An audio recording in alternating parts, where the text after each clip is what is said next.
And we are live with Mr. Peter Lawson Jones. How are you, Peter? I am doing very well.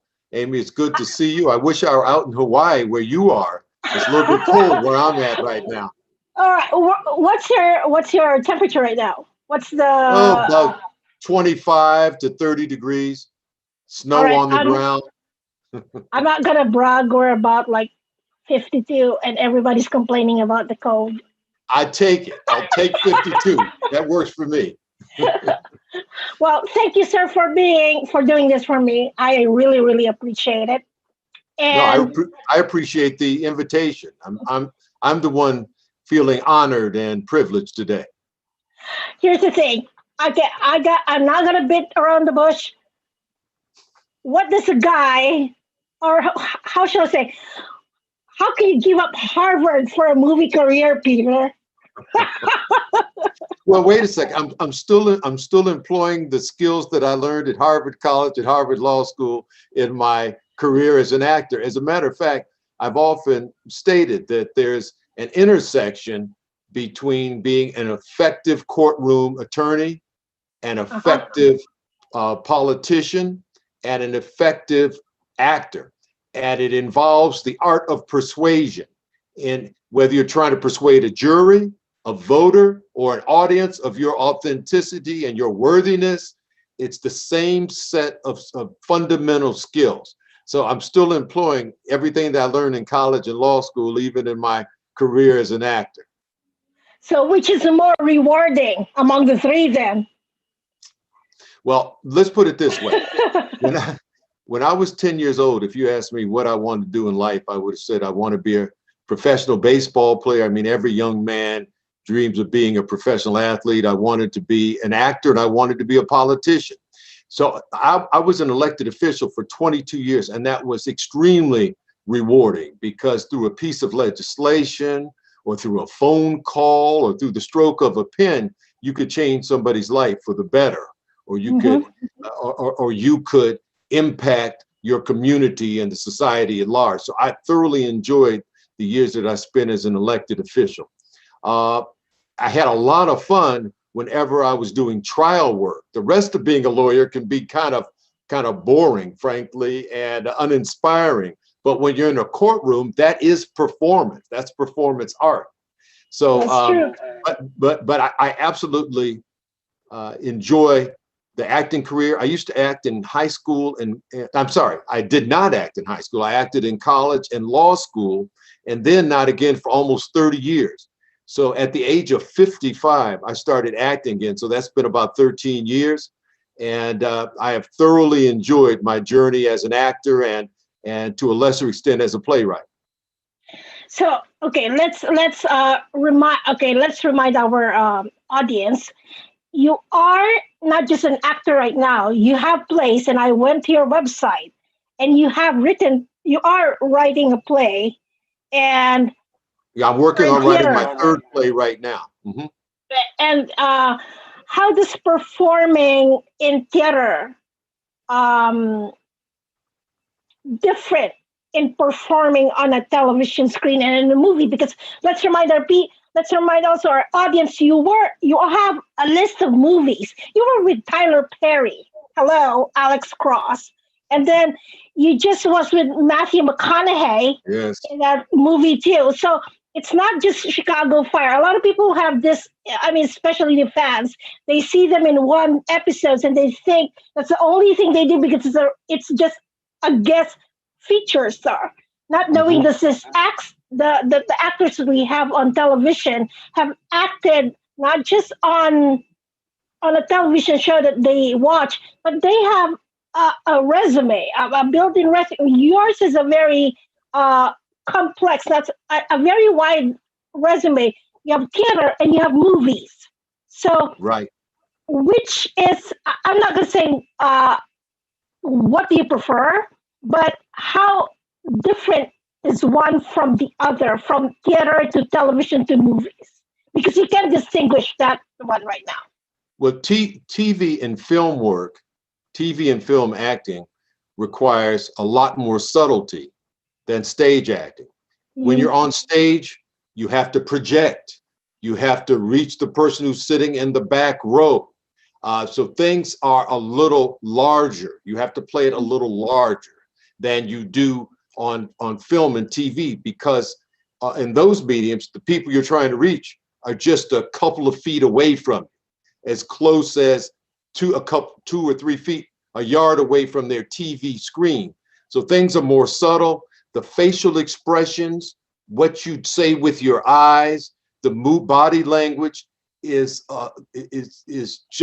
not as large, not as big. Again, much more subtle than what you can get away with on stage, where you have to reach an audience that's yards away from you. Now, in terms of which one, I enjoy them. I enjoy stage and film and TV for different reasons. I love the process of stage work, where you work with a group of people over a period of weeks before the show goes up. You have an opportunity to get to know them. It's like being on a sports team. The kind of chemistry that you build and the camaraderie. I love that process. And there's also nothing like a live audience and a live performance. Because you don't know no performance of a play is the same from night to night. The actors might have different moods going into the performance that evening. The audience reaction to a line might be different from one night to the other. Somebody might forget a line, or they might miss an entrance. So you really have to be capable of improvising, reacting and responding in the moment. You have to be, it's a very different experience in that respect. In terms of TV and film, the process can be a little more tedious as you do take after take after take of a particular scene. But there is nothing that is better than knowing, for example, in the episode of Chicago Fire that I was on, that 7 million people are seeing that performance. That's true. If I'm performing on stage, there's a few hundred people at the most who are going to see me on that evening. And then in a film, when you go to a movie theater and you look up and there you are on a 20-foot, 30-foot screen, well, that's quite a feeling. So they each have their different rewards and they're fulfilling in different ways. But what it requires, and I'm firmly convinced that your best film and TV actors have come up through stage and have learned the basic craft of acting on the stage. I think that those actors tend to have skills that are more well-rounded, and their memories are better tested, because on stage you don't get a chance for a second take. There's no room for error. There's no room for flubbing. And if somebody flubs, the other person has to cover and make it seem as though nothing has gone awry. So there's really a slightly different, it's all acting. And what's required of you, there's certain fundamental skills you have to have as an actor. You have to be able to portray a character that might be 180 degrees different than you, whose life experiences might be different than yours. And you have to do so and portray that character in a very convincing way. Another interesting difference between, for example, being in a commercial, being on a TV show, and being in stage, if I have longer period of time to convince you that I am that person on stage than I have in a commercial that only runs 15, 30 seconds. Yeah. Or in a TV show. In a TV show, you need to be that character pretty quickly, or the audience is going to lose interest and they'll flip to another channel. So there's some interesting differences and that exist in these various media. Now, do you prefer one to the other? I love them all. I hope that I'm able to continue. I hope that I get more TV work, additional film work, but I certainly wouldn't want to abandon the stage. Now, I guess I've been asking a lot of people who I've been interviewing, how is it working on television during this COVID times that you have? How was the entire process went through? Well, yes. For example, for this episode of Chicago Fire.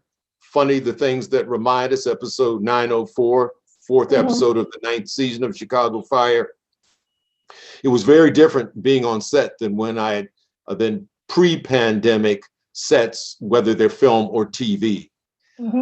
So I was in Chicago for 11 days. 3 days I was on set. A fourth day I had to go in for wardrobe and makeup and hair.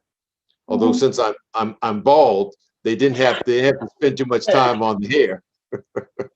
But I was there for 11 days, and I had to get COVID tested 8 of those days.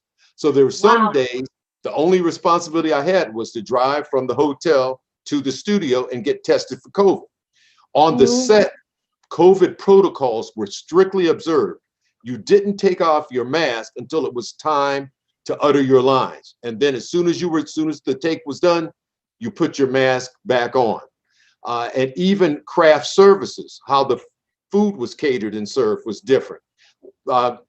Typically, up until the times of the pandemic, you just had a big buffet and everybody would get their plates and dig in and get what they wanted.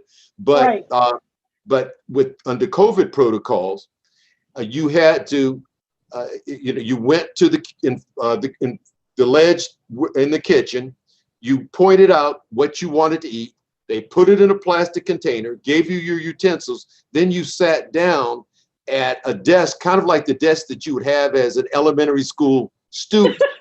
And they're all spaced 6 feet apart from any other desk. And then when you were done, they gave you cleaning materials to clean up your desk and throw away your food. So it's very different being on set during the pandemic than at any other time. I mean, Matt Eric Beasley, the director of this episode, had one of those helmet-like visors and shields. And I know and you work with what you have, you learn to adjust and to adapt. But I'm sure he's looking forward to the time where he no longer has to wear that kind of headgear. I bet. And I guess between actors and directors all covered up, it's restricting at the same time, you kind of like hearing mumbling, okay, can you say that again, kind of thing. So I know those challenges are up there. Now, let me go to your episode. Henry Stidwell. How did you come up? I know you auditioned for the role. How long did that process came from the time that you were told you're gonna audition for the thing? I'm sure audition was done virtual. It was. I had to submit. I had to videotape my audition and send it in. Okay. And what was very fascinating about this was that I have agent in Chicago, I have an agent in Atlanta, I have one in Ohio that covers me in Ohio and Western PA, and I have 2 agents that represent me in Detroit. Okay. I had signed up with the agencies in Detroit about a decade ago. One of them, I had never been sent out on an audition. And that's the one that contacted me about Chicago Fire.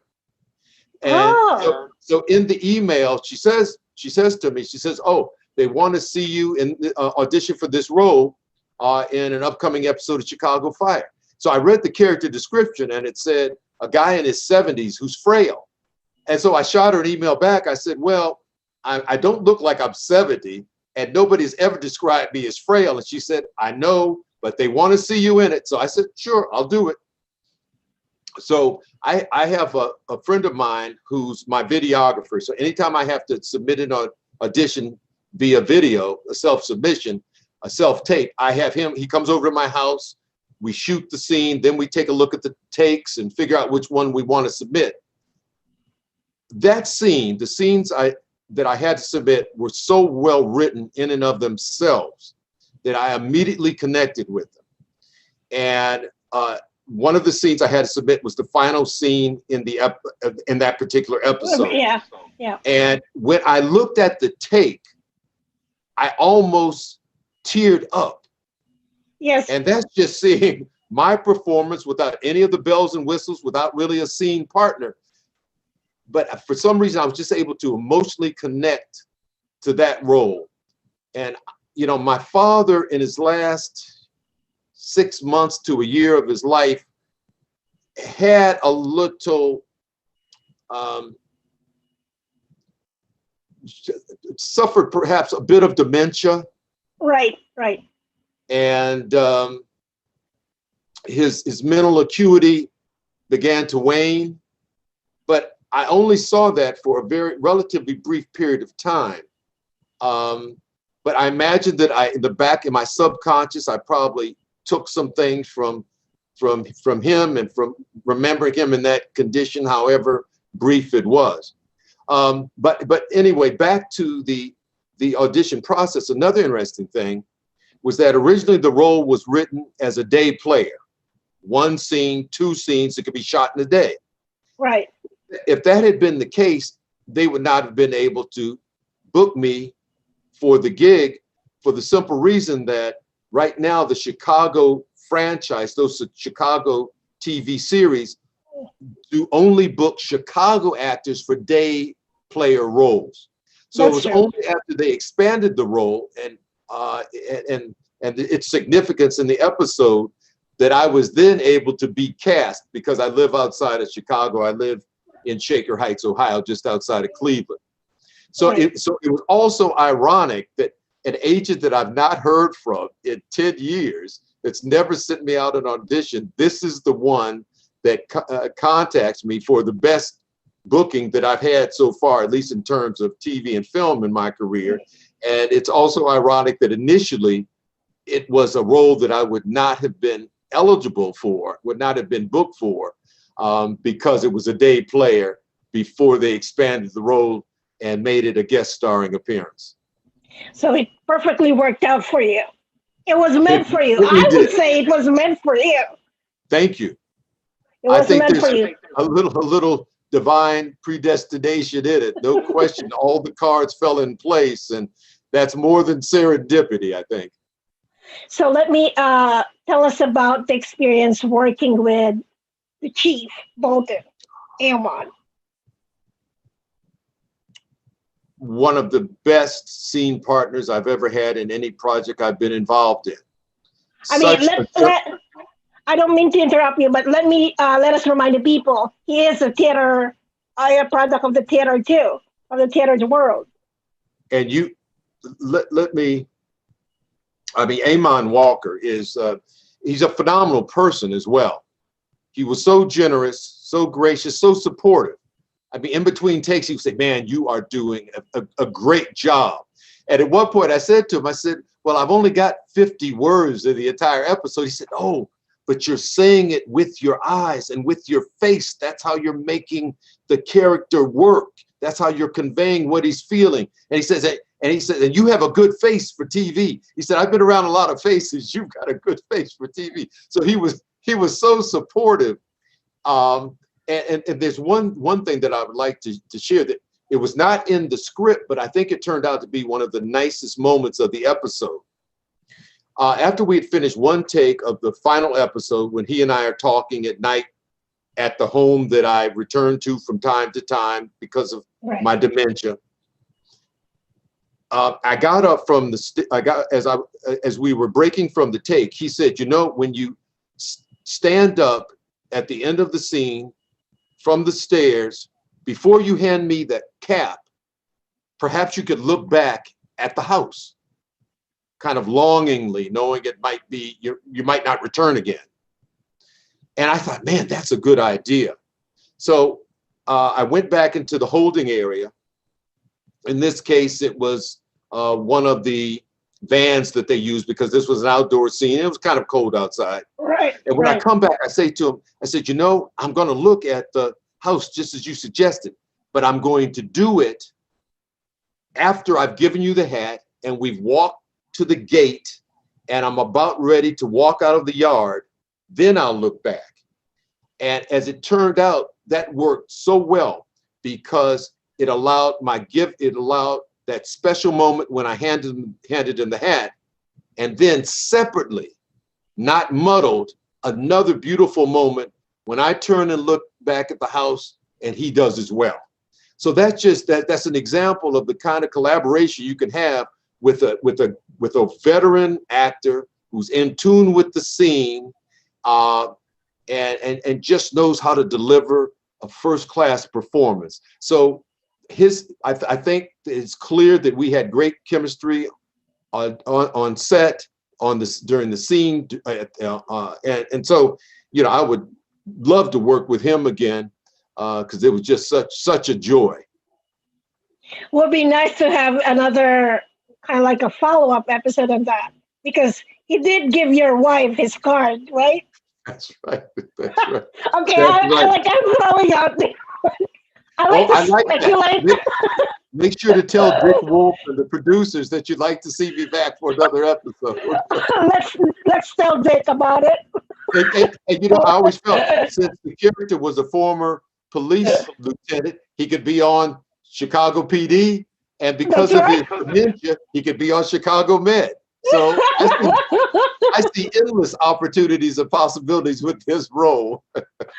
Now, how do you call this? And I'm sure when the fans hear that of your experience with Amon, they will love you to death, because to them, it's we rarely, and this is what I was mentioning to one of the folks that Lawrence, who also was a guest on Chicago, who's also from Cleveland, who was on Chicago PD, and he goes like, it's the experience with these actors that are on television that gives you guys opportunity to shine. Because usually when you take a moment, like what you said, you don't have that much time or screen time or moment, and you got to make the most of it.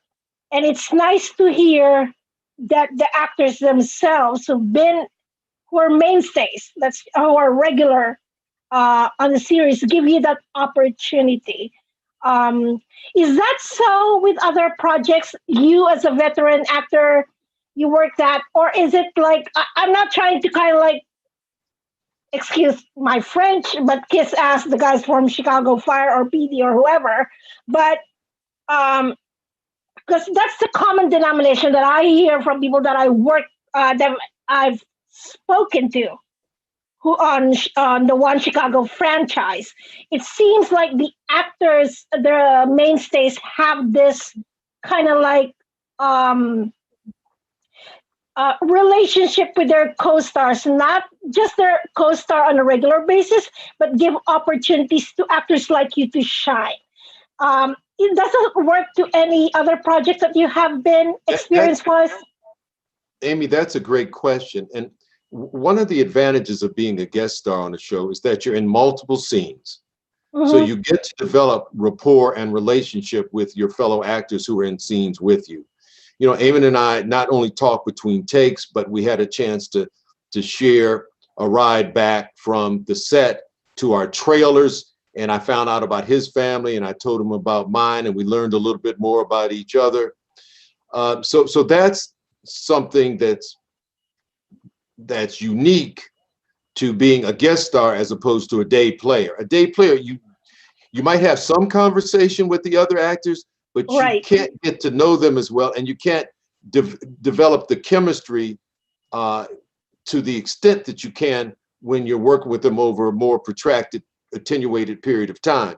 Now, I will say this, my experience with extremely well-known actors has been very good. I've been in scenes with Michael Imperioli of The Sopranos, a veteran actor. He was so kind, engaged me in conversation before we went on set for about a half an hour.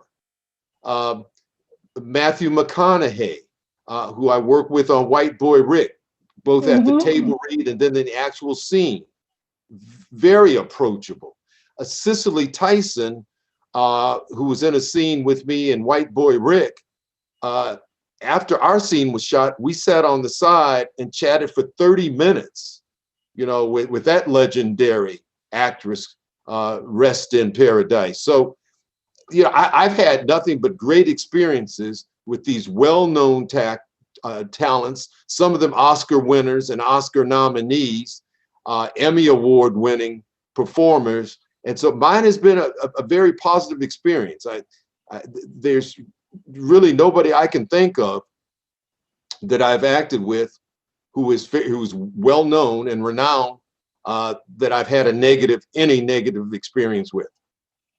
But the difference is, once again, between being a day player and being a guest star, or being in a movie in which you're in several scenes and you're on set for weeks, at days and weeks and maybe months at a time, is that you get to develop a chemistry with your fellow performers that you just don't have the time to develop, at least to that level, if you're only on set for a day or a few hours.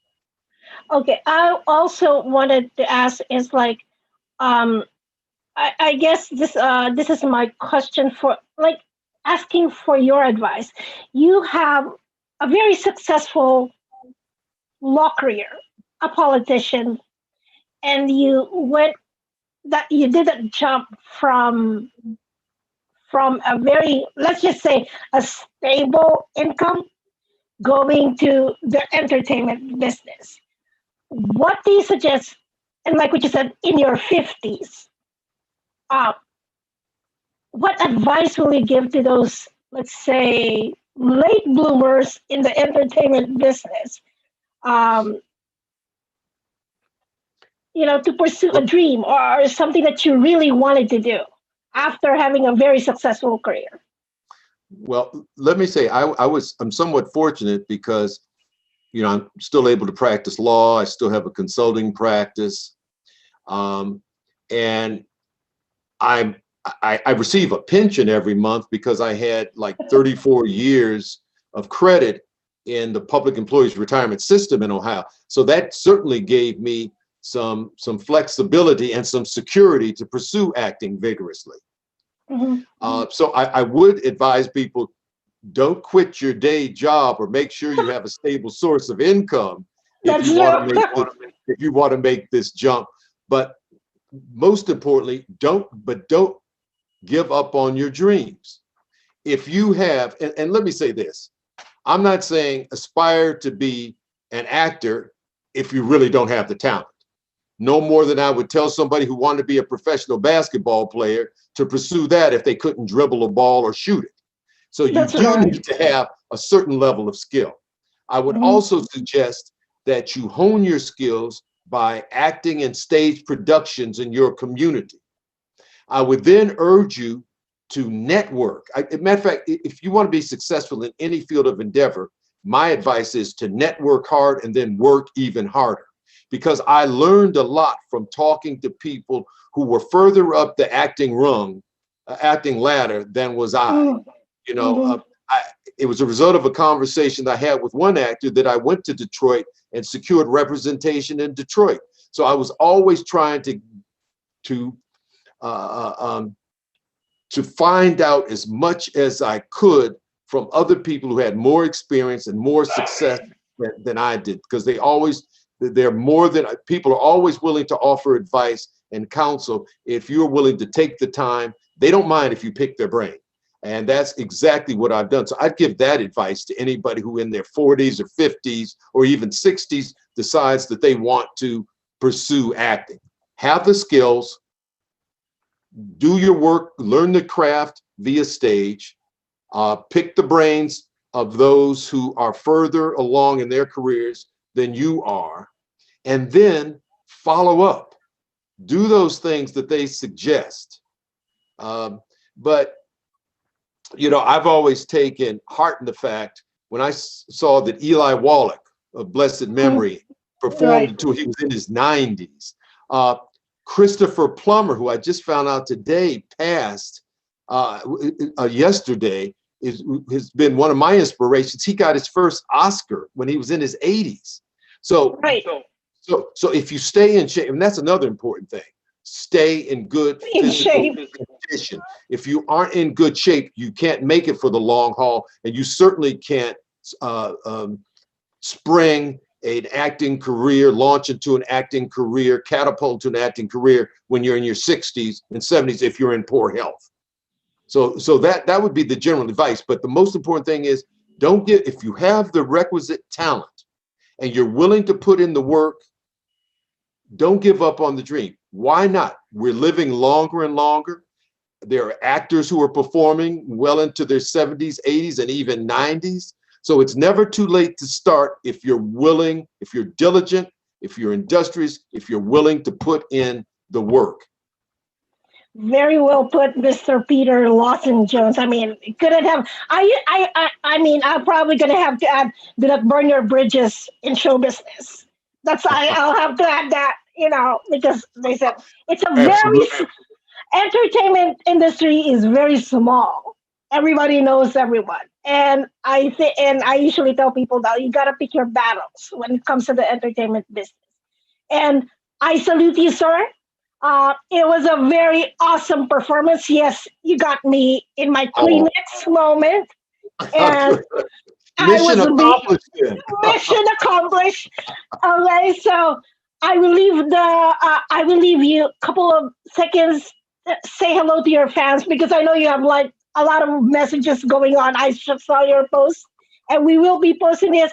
I'll give you a moment to say thank you to your fans or say hello. And I know you have an upcoming movie coming up right now, so talk to them about it. Black Messiah. Sure. Well, first, in terms of upcoming projects, I did a scene with Daniel Kaluuya in Judas and the Black Messiah, and I haven't seen it, so I hope my work wasn't left on the editing room floor. So I will let you know because we will watch it. On that. And I'm also in a movie called Heartland, which is in a very touching scene. It's a movie about a Iraq War veteran who's suffering from PTSD, and he and other veterans head out west and support some Native American protests, land protests. And I play a Vietnam War vet who recognizes in my interaction with one of the lead characters that they're exhibiting PTSD syndrome, and I do what I can to put him at ease. It's a beautiful little scene. The movie's called Heartland. It's supposed to be released sometime. And otherwise, I'm continuing to audition. There is a film that I'm supposed to shoot in Western PA. I don't know the name of it, but the people who produced Heartland reached out to my Atlanta agent and then my Cleveland agent to track me down because they have a role for me in the movie. And that's where you want to arrive at the position where people have worked with you, and you made a very important point. Don't burn your bridges. Be the kind of person that they enjoy having on set. That's true. Because that will lead to additional opportunities. If they see you can do the work and that you're easy to get along with and aren't high maintenance, aren't a diva, then they'll look for opportunities to employ you in the future. But I want to thank you, Amy, for this opportunity. This is a great interview that you've conducted. I want to thank my family, my wife, Lisa, who stuck with me as I made the transition from world of politics to acting. I want to thank my 3 kids, Ryan, Leah, and Evan, who are wonderful kids. They haven't given me any gray hairs. I have this gray beard. I got that all on my own. And they're an inspiration. And I like, it makes me feel so good when I do things that they are proud of. And I want to thank Olga Denisenko out of Productions Plus, the talent group out of Detroit, Michigan. And they also have offices elsewhere around the country for her representation and helping me book Chicago Fire. And I want to thank Matt Eric Beasley, the director, extraordinary director, very supportive, always had great suggestions, and it makes you feel good about yourself and about your performance. Of course, Amon Walker, and also Kelly Taylor, I believe, who was in a couple of the scenes with me, and the crew.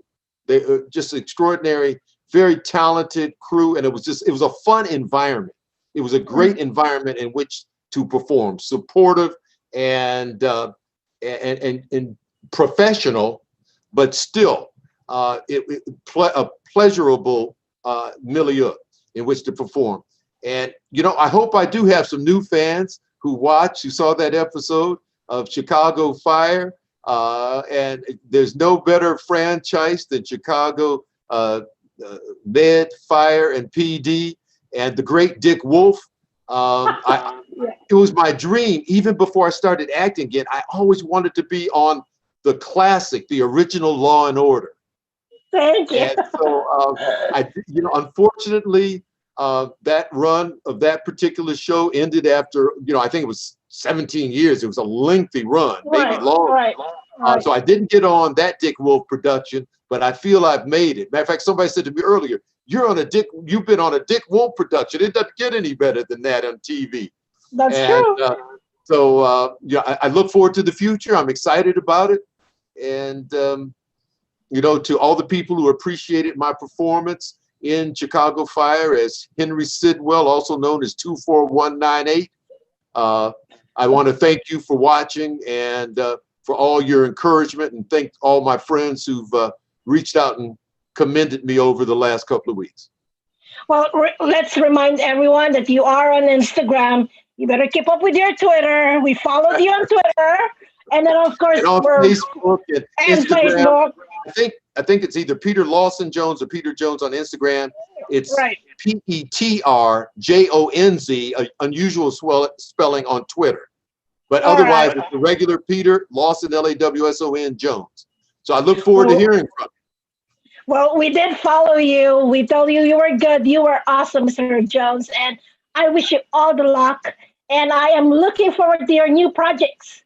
And we will be watching Black Messiah coming up soon. And hopefully I'm still in it. You will be.